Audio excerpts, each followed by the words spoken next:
રાજ્યસભા સાંસદ મોકરિયાએ જણાવ્યું હતું કે પોરબંદર મહાત્મા ગાંધી અને સુદામાજીની જન્મભૂમિ તરીકે વિશ્વભરમાં ઓળખાય છે. આટલું ઐતિહાસિક મહત્વ હોવા છતાં શહેર પૂરતી હવાઈ સેવાથી વંચિત છે. પોરબંદરથી દેશના આર્થિક પાટનગર મુંબઈ અને રાષ્ટ્રીય રાજધાની દિલ્હીનું સીધું જોડાણ શહેરના આર્થિક, સામાજિક અને પર્યટન વિકાસ માટે અત્યંત જરૂરી છે. હવાઈ સેવાના અભાવે ગંભીર દર્દીઓની ઇમરજન્સી સારવાર માટે મુંબઈ કે દિલ્હી જવામાં ભારે હાલાકી ભોગવવી પડે છે. વેપારીઓ, ઉદ્યોગપતિઓ અને નોકરિયાત વર્ગને પણ રોડ કે રેલ માર્ગે લાંબી મુસાફરી કરવી પડે છે, જેમાં સમય અને શક્તિનો મોટો વ્યય થાય છે. ઉપાધ્યક્ષ શ્રી, આજે હું આ ગૌરવપૂર્ણ મંચ પરથી અમારા શહેર પોરબંદરના વિકાસ સાથે જોડાયેલ એક અત્યંત મહત્વપૂર્ણ મુદ્દા પર આપ સૌનું ધ્યાન દોરવા ઈચ્છું છું. પોરબંદર માત્ર ગુજરાતનું એક શહેર નથી, પરંતુ તે મહાત્મા ગાંધીજી અને અમારા સુદામાજીની જન્મભૂમિ છે અને સમગ્ર વિશ્વમાં પોતાની આગવી ઓળખ ધરાવે છે. છતાં પણ આટલો ઐતિહાસિક અને મહત્વપૂર્ણ શહેર આજે પણ પૂરતી હવાઈ સેવાથી વંચિત છે, જે આપણા માટે દુઃખદ બાબત છે.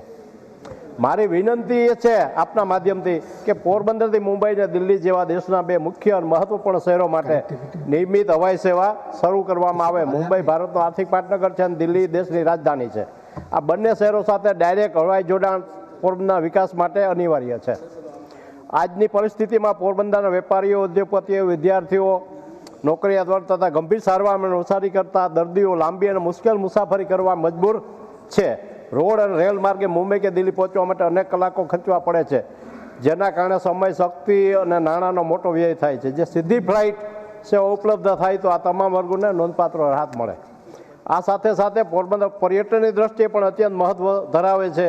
મહાત્મા ગાંધીનું જન્મસ્થળ અને સુદામાજીની જન્મભૂમિ, સુંદર દરિયા કિનારો, પ્રાચીન મંદિરો અને ઐતિહાસિક ધરોહર અહીં આવેલ છે, પરંતુ યોગ્ય હવાઈ કનેક્ટિવિટી ન હોવાને કારણે અનેક દેશી વિદેશી પ્રવાસીઓને અહીં આવી શકતા નથી. મુંબઈ દિલ્હી સીધી ફ્લાઇટ સેવા શરૂ થવાથી પર્યટન ક્ષેત્રમાં વધારો થશે, સ્થાનિક વેપાર વિકાસ વધશે અને યુવાનો માટે રોજગારી નવો અવસર થશે.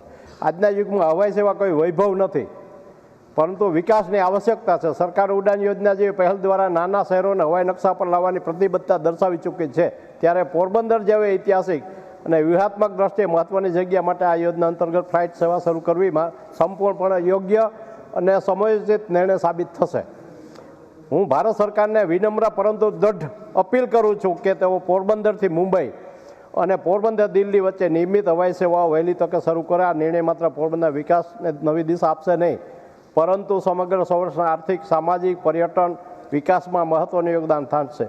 કારણ કે પોરબંદરથી દ્વારકા અને સોમનાથ બંને ઉત્તર દક્ષિણ 100 કિલોમીટર છે. મને આશા છે કે સરકાર અમારી લાગણીને જરૂરિયાત સમજી અને યોગ્ય સહકાર હકારાત્મક નિર્ણય લેશે એવી વિનંતી. આભાર. તો પોરબંદરથી મુંબઈ અને દિલ્હીની ફ્લાઇટ શરૂ કરવા માટે રાજ્યસભાના સાંસદ રામ મોકરિયાએ સંસદમાં રજૂઆત કરી છે.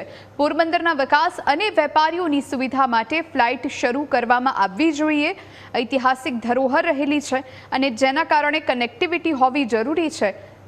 લોકો દેશ વિદેશથી પોરબંદર આવી શકે તેના માટેની એક પહેલ સાંસદ રામ મોકરિયાએ કરી છે. ફ્લાઇટ શરૂ થશે તો પર્યટનને પણ લાભ થશે તેવું પણ તેમનું કહેવું છે.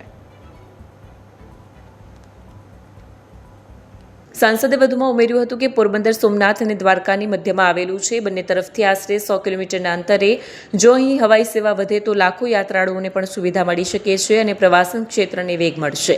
પોરબંદરમાં સુંદર દરિયા કિનારો અને પ્રાચીન મંદિરો જેવી ઐતિહાસિક ધરોહર છે. યોગ્ય કનેક્ટિવિટીના અભાવે દેશી વિદેશી પ્રવાસીઓ અહીં આવી શકતા નથી. સીધી ફ્લાઇટ શરૂ થવાથી પ્રવાસન ક્ષેત્રે ક્રાંતિ આવશે અને સ્થાનિક યુવાનો માટે રોજગારીની નવી તકો ઊભી થશે.